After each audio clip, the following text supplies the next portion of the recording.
Al regresar hoy a este pequeño libro de Abdías, recordamos que en nuestro programa anterior concluimos nuestro estudio observando lo que decía el último libro del Antiguo Testamento, leyendo allá en el libro de Malaquías una declaración que nos pareció bastante extraña. Dice, «Yo os he amado, dice Jehová», y dijisteis, «¿En qué nos amaste? ¿No era Esaú hermano de Jacob?», dice Jehová, «y amé a Jacob y a Esaú aborrecí». Una de las cosas que debemos notar y dejar establecida firmemente en nuestras mentes es que Dios no dijo eso cuando estos jóvenes eran muchachos. Tampoco lo dijo cuando ellos llegaron a ser hombres y cuando ambos fallaron o fracasaron miserablemente. Uno de ellos, Esaú, despreció su primogenitura. El otro, Jacob, tenía debajo de esa cubierta de ingenio, de habilidad y de esa falta de honradez, tenía un deseo por las cosas de Dios. Él trató de obtener la primogenitura de manera equivocada, aquello que Dios ya le había prometido y lo cual llegó a su posesión en forma correcta. Y antes que él pudiera llegar a ser no Jacob, sino Israel, Dios tuvo que quebrantarle. Dios quebró su pierna para poder llegar a él, y este hombre tuvo que cojear por el resto de su vida. Y luego lo encontramos en Egipto, apoyándose en su bastón, en el cual se había apoyado por tantos años, porque Dios finalmente llegó a ese hombre y pudo traerle a sí mismo. Dios nunca dijo que él aborrecía a Esaú, ni tampoco dijo que amaba a Jacob. Hasta cuando llegamos al último libro del Antiguo Testamento, uno de ellos es una nación de varios millones de personas, y el otro ya era una nación del mismo tamaño. Usted podrá notar, amigo oyente, que Israel ha sido usado poderosamente por Dios a través de los siglos hasta ese punto. En la historia de la nación se destacaron hombres como Moisés, Josué, Samuel, David, Ezequías, y luego Nehemías, Esdras y muchos más. Pero Esaú, la nación que procedió de él, llegó a ser una nación atea, que le dio la espalda a Dios. ¿Pero qué fue lo que provocó que Dios le aborreciera y que aborreciera a esta nación? Concluimos nuestro programa anterior colocando a Esaú bajo el microscopio.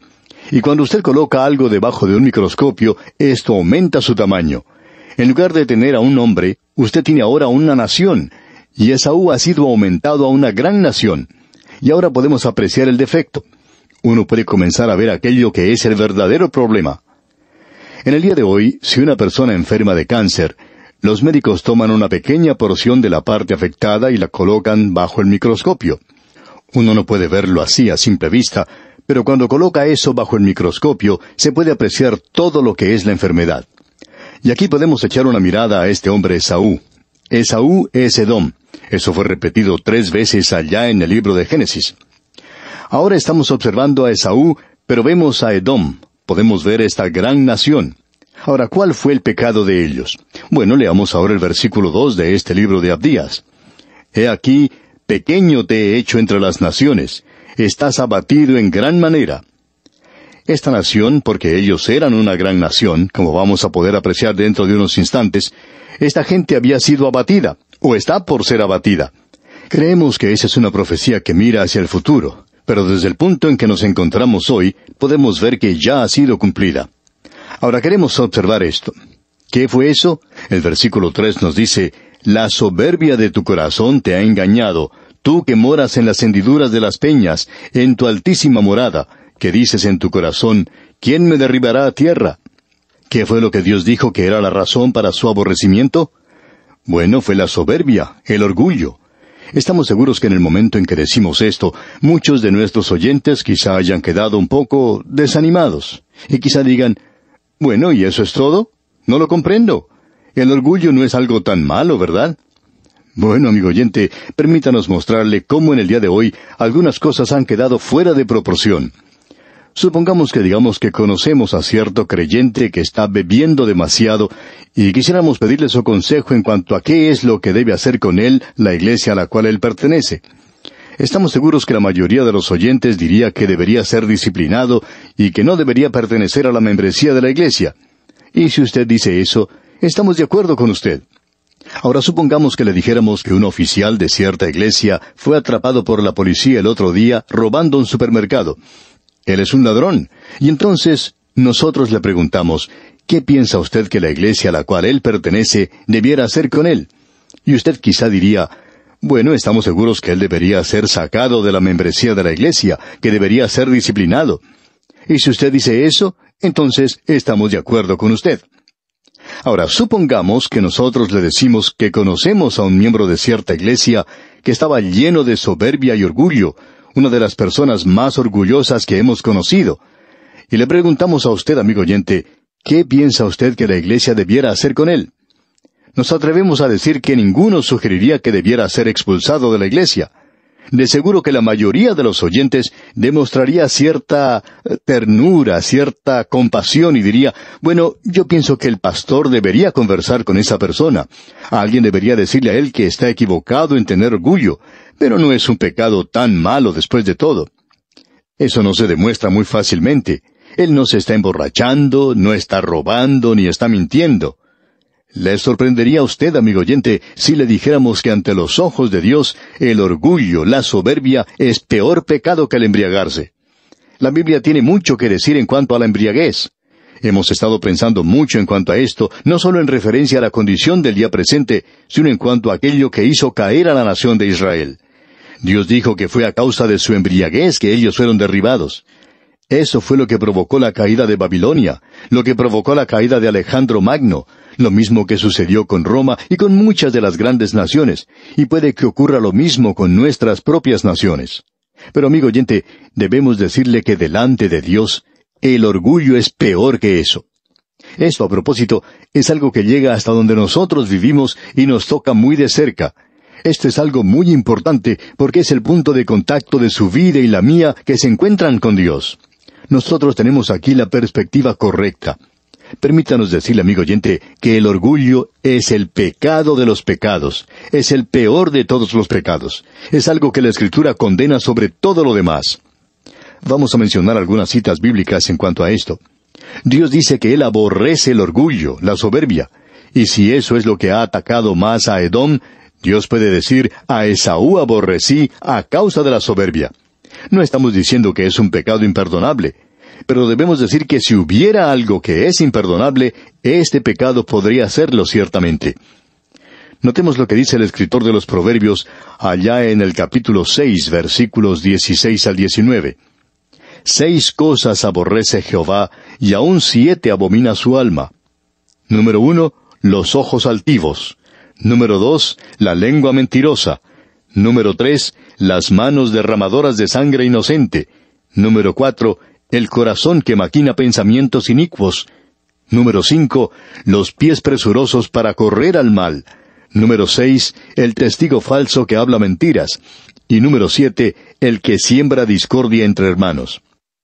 ¿Y se fijó usted cuál es el número 1 en este desfile de cosas que Dios aborrece? Dice, los ojos altivos. Cuando un hombre o una mujer entra a la iglesia y mira a un santo pobre que se encuentra en ese lugar, y que ellos saben que él ha cometido algún pecado, si ese hombre o esa mujer que entra levanta la cabeza con aire despectivo y mira hacia otro lado, eso ante los ojos de Dios, amigo oyente, es peor que embriagarse. Y eso no quiere decir que Dios esté dando su aprobación a la embriaguez. Esto quiere decir que la embriaguez es algo malo, pero que hay algo que es mucho peor que eso. Y eso no es todo lo que Dios dice.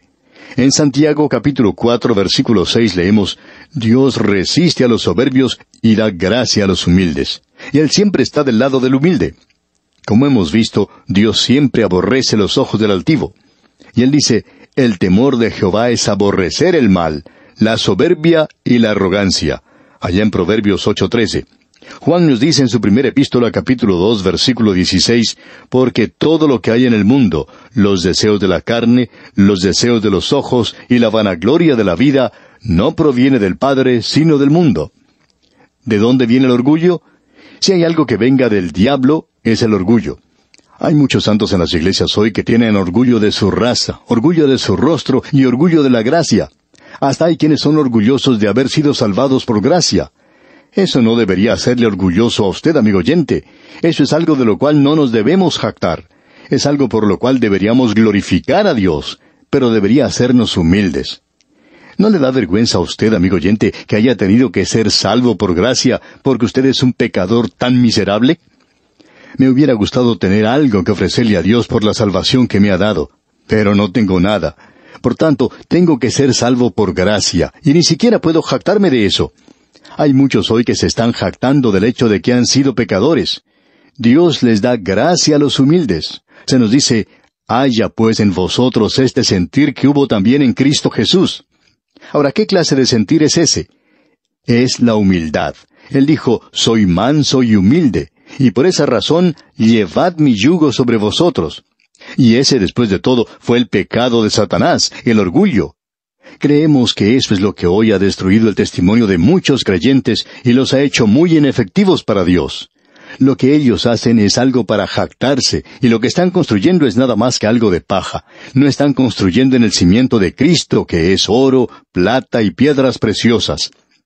El orgullo, la soberbia, han derribado a muchos santos para la cuenta de 10, como en el boxeo. El orgullo es aquello que ha hecho que muchos santos caigan hoy. Eso fue lo que hizo caer a Satanás. Él decía, subiré al cielo, en lo alto, junto a las estrellas de Dios, levantaré mi trono, y seré semejante al Altísimo. Eso fue lo que le sucedió a Nabucodonosor. En Daniel capítulo 4, versículo 30 leemos, habló el rey y dijo, ¿no es esta la gran Babilonia que yo edifiqué para casa real con la fuerza de mi poder y para gloria de mi majestad? ¿Y qué fue lo que le sucedió? Bueno, los versículos 31 y 32 de ese capítulo 4 de Daniel dicen, aún estaba la palabra en la boca del rey, cuando vino una voz del cielo. A ti se te dice, rey Nabucodonosor, el reino ha sido quitado de ti, y de entre los hombres te arrojarán, y con las bestias del campo será tu habitación. Aparentemente, eso no es un accidente, amigo oyente.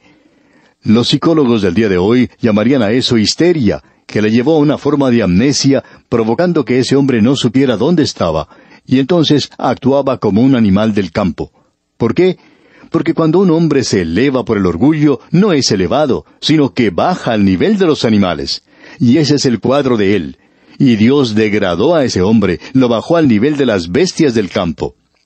Ahora, ¿qué es el orgullo? ¿Cuál es la definición de orgullo? Permítanos darle una definición. Creemos que es una forma de enajenación. Pero el orgullo es esto. El orgullo del corazón es una actitud de la vida que declara su habilidad de vivir sin Dios. Así es que encontramos aquí el orgullo del corazón que levantó o elevó a esta nación de Edom.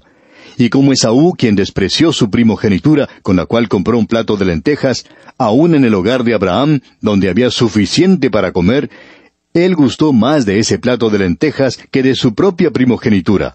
A él no le importaba a Dios para nada. Y cuando él despreció esa primogenitura, él despreció a Dios. Y ahora Esaú se ha convertido en una gran nación, y aquí tenemos a una nación que declara su habilidad de vivir sin Dios. Y el versículo 3 de Abdías nos dice, la soberbia de tu corazón te ha engañado, tú que moras en las hendiduras de las peñas, en tu altísima morada, que dices en tu corazón, ¿quién me derribará a tierra? Él vivía en un lugar muy singular, por cierto. En realidad, vivía en ese paso de la montaña rocosa de la ciudad de Petra, labrada en la roca. Aún existe en el día de hoy, y se puede ver. Hay muchas personas que van a visitar ese lugar, esa ciudad de Petra, enclavada en la roca, y muchos se sorprenden del tamaño de la ciudad. Una ciudad que ya está lista, una ciudad que se encuentra aquí en el presente, enclavada en la roca misma. La entrada a la ciudad está protegida por un lugar muy angosto que se llama el Cid, donde un jinete y su caballo pueden pasar con un poco de dificultad. Era una ciudad que se podía defender muy fácilmente. Era una ciudad que se había convertido en un lugar donde las naciones del mundo depositaban su dinero porque allí estaba seguro. Era como un gran banco. Las naciones del mundo, muchas de ellas depositaban allí grandes cantidades de oro y de plata porque pensaban que esa ciudad no podía ser conquistada. La gente allí moraba entre la roca. Estaban viviendo en esos grandes edificios que habían sido labrados en la misma roca. Estaban labrados en las laderas de un gran cañón y estaban seguros allí. Por lo menos ellos pensaban que estaban seguros en ese lugar. Firmaron, por así decirlo, una declaración de independencia. Tenían una seguridad falsa allí. Ellos habían cortado toda relación que pudieran tener con Dios, aun si no lo hubieran tenido mucho antes. Se apartaron completamente del gobierno de Dios, se rebelaron contra Él. Ahora, ¿qué es lo que va a hacer Dios en un caso como este? Bueno, observemos lo que dice el siguiente versículo, el versículo 4. Si te remontares como águila, y aunque entre las estrellas pusieres tu nido, de ahí te derribaré, dice Jehová. Aunque ellos se remontaran como águilas, y el águila es el símbolo de la deidad, ellos iban a derrocar a Dios como Satanás trató de hacer, y ellos iban a hacer la misma cosa, ser la misma deidad. Ellos iban a encargarse de los asuntos que Dios, se suponía, tenía que encargarse. ¿Y cuántas personas hoy, amigo oyente, están tratando de vivir sus vidas como si fueran dioses? Esta gente dice que no necesita a Dios, que pueden vivir sin Él. Lo interesante de todo esto, amigo oyente, es que en la forma en que Dios nos ha hecho, no nos ha colocado un timón por ninguna parte. ¿Y sabe por qué? Porque Él quiere guiar nuestras vidas. Él quiere que nos acerquemos a Él para obtener la salvación primero que todo. Luego, Él quiere hacerse cargo de nuestras vidas. Y cuando usted y yo nos guiamos a nosotros mismos, ocupamos el lugar de Dios. Es como si nosotros tomáramos el timón de nuestra nave, nos colocamos en el lugar del capitán de nuestro barco o de nuestro avión y pasamos a través del agua o el aire como nos gusta a nosotros. Amigo oyente, este es el orgullo, y cualquiera que llegue a esa decisión está cometiendo un pecado si continúa en eso. Y eso es fatal, porque indica que van a ir a una eternidad de perdición. Queremos que usted observe bien el punto. Le invitamos a que se acerque y observe bien en el microscopio. Edom ahora es la encarnación de Esaú. Allí está Esaú. ¿Qué ve ahora usted? Usted ve a un animal humano, y aquí lo tenemos en su expresión máxima, y es algo terrible, por cierto. La doctrina de la evolución hoy se enseña como si fuera un hecho de la ciencia, y eso lo consideramos nosotros como el engaño más grande del siglo XX, y opinamos que hay muchos hombres destacados que están comenzando a apartarse de eso. Esta doctrina es aceptada por la persona común como si fuera la verdad, pero hay algunos científicos destacados en los cuales podemos poner nuestra confianza y que lamentablemente son ignorados por muchos. Por ejemplo, podemos citar al Dr. Edwin Conklin, un biólogo. Él dice que la probabilidad de que la vida se hubiera originado en un accidente se puede comparar a la probabilidad de que un diccionario haya sido el resultado de una explosión en una imprenta. Y hay muchos científicos que están de acuerdo con él. Mira, amigo oyente, vamos a detenernos aquí por hoy en nuestro recorrido por este pequeño libro de Abdías. Dios mediante, continuaremos en nuestro próximo programa. Mientras tanto, le sugerimos que usted lea el resto de este libro de Abdías, que la presencia de Dios en su vida le fortalezca día a día, es nuestra ferviente oración.